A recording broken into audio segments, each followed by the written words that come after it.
امام اعظم ابو حنیفہ علیہ رحمہ فرماتے ہیں کوئی شخص کو کلمہ بولے اور اس میں 99 احتمال کفر کے ہوں اور ایک احتمال ایمان کا ہو اور اس نے واضح نہ کیا ہو کہ میری مراد کیا ہے، تو صرف احتمال پایا جا رہا ہو، تو اس کے ایمان والے احتمال کو ترجیح دی جائے گی کہ ہو سکتا ہے اس کا مفہوم یہ، اس کو ضرور کافر کر کے آپ نے مارنا ہے۔ تو یہ جلد باز مفتی جو ہوتے ہیں، بلکہ وہ آج کل اصطلاح چلتی ہے فیس بک کی مفتی اور نابالغ مفتی، فتوے کو بھی کم از کم کوئی پختہ عمر آدمی ہو تو وہ فتویٰ دینا چاہیے۔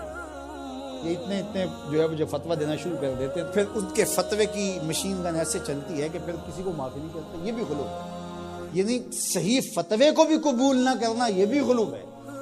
اور دوسرا یہ ہے کہ بس تم فتویٰ دینے پہ تلو اور دیکھو نہ کہ وہ کیا کہہ رہا ہے اور ایک دم فتویٰ جڑ دو، تو یہ بھی غلو ہے۔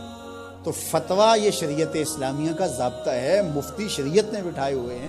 حضور کے زمانے میں، حضور علیہ السلام کے بعد باقاعدہ صحابہ مسائل بیان کرتے تھے، فتویٰ دیا کرتے تھے، لیکن حضرت صدیق اکبر رضی اللہ تعالیٰ عنہ کا زمانہ آپ دیکھیے، آپ نے 7-8 لوگوں کے علاوہ کسی کو جو ہے وہ اجازت نہیں دی تھی کہ وہ فتویٰ دے۔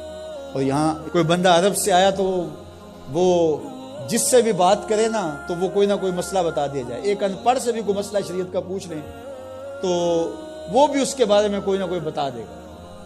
اور اسی طرح کوئی مرض ہو، وہ آج کل وہ کرونا وائرس چل رہا ہے نا، تو اس کے اتنے علاج آگے ہیں کہ ابھی تک جو دنیا کے ماہرین بیٹھے ہیں سر جوڑ کے، ان کو بھی نہیں پتا جو علاج یہاں موجود ہے۔ کوئی کہتا ہے پیاز کھاؤ تو ختم ہو جائے گا، کوئی کہتا ہے فلان چیز کھاؤ تو ختم ہو جائے گا۔ تو وہ کوئی بندہ عرب سے آیا یہاں، تو واپس جب گیا تو کہا کہ آپ وہاں گئے تھے بر صغیر میں، تو وہاں کے لوگوں کے حوال سناؤ، تو اس نے کہا کلو طبیب کلو مفتی، سارے کے سارے ڈاکٹر ہیں، سارے مفتی ہیں۔ فتویٰ بھی ہر بندہ دیتا ہے اور ہر بندہ جو ہے وہ کوئی نہ کوئی نسخہ بھی بتا دیتا ہے۔ میں ایک دن لڑکوں کو بتا رہا تھا کہ میں شوگر کی وجہ سے، وہ ظاہر ہے یہ ایک ایسا مرض ہے کہ جو ظاہر ضرور ہو جاتا ہے، کہیں چائے ہو تو جی یا اس میں چینی نہ ڈالنا، یہ چیز نہ دینا، تو پتہ چل جاتا ہے شوگر۔ میں نے کہا میرے پاس شوگر کے اتنے نسخے آ گئے ہیں کہ اگر میں چاہوں تو جو ہے وہ اس پر کئی جلدوں میں کتاب لکھی جا سکتی ہے۔ تو یہ نہیں ہے، یہ اسی کا حق ہے جو اللہ کے محبوب علیہ الصلوۃ والسلام نے صحابی سے فرمایا کہ جاؤ فلاں ڈاکٹر اس زمانے کا طبیب تھا، فرمایا اس کے پاس جاؤ، وہ تمہیں کھجوریں دے گا۔ یعنی علاج بھی خود بتایا لیکن فرمایا اس کے پاس جاؤ۔ اللہ اکبر، یہ میرے حضور نے راہ عمل دیا، اور اگر میرے حضور اس کے پاس نہ بھیجتے، کسی ڈاکٹر کی دکان ہی نہ چلتی، کسی حکیم کا کاروبار ہی نہ چلتا، تو تم میڈیکل سٹور سے لے کر دوائی نہیں کھا سکتے، تمہیں ڈاکٹر اور طبیب کے پاس جا کے جو ہے وہ لینا پڑے گا۔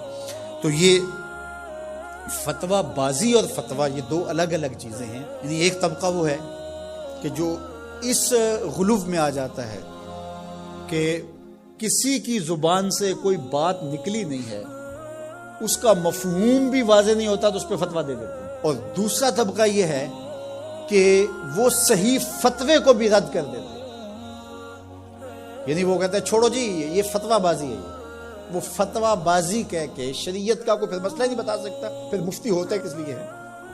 تو مفتی کا تو کام فتویٰ دینا ہے، جہاں غلطی ہوگی تو وہ بولے گا کہ یہ غلطی ہوئی ہے، اس کی اصلاح کی جائے۔ افراط و تفرید کے یہ دو راستے ہیں کہ کچھ لوگوں نے شریعت کو اتنا آسان لے لیا، اتنا سہل لے لیا کہ جو مرضی کرتے رہو، اور وہ کیا کہتے ہیں یہ دین میں کوئی جبر نہیں ہے، اور آیت کیا پڑھتے ہیں لا اکراہ فی الدین، دین میں کوئی جبر نہیں، حالانکہ اس کا یہ مفہوم ہی نہیں ہے جو لوگ لے رہے ہیں۔ اس کا مفہوم یہ ہے، قرآن کی پوری آیت پڑھیں، لا اکراہ فی الدین قد تبین الرشد من الغی، کہ حق اور باطل واضح ہو گیا، یہ کفر ہے یہ اسلام ہے، تو جب واضح ہو گیا تو کوئی جبر نہیں، کوئی اسلام لانا چاہتا ہے تو لے آئے۔ بندوق رکھ کے کسی کی گردن پہ یا تلوار رکھ کے نہیں کہا جائے گا کہ تو کلمہ پڑھ ورنہ تجھے کاٹ دوں گا، یعنی جبرن کسی کو مسلمان نہیں کیا جائے گا۔ قد تبین الرشد من الغی، حق اور باطل کے راستے واضح ہو گئے۔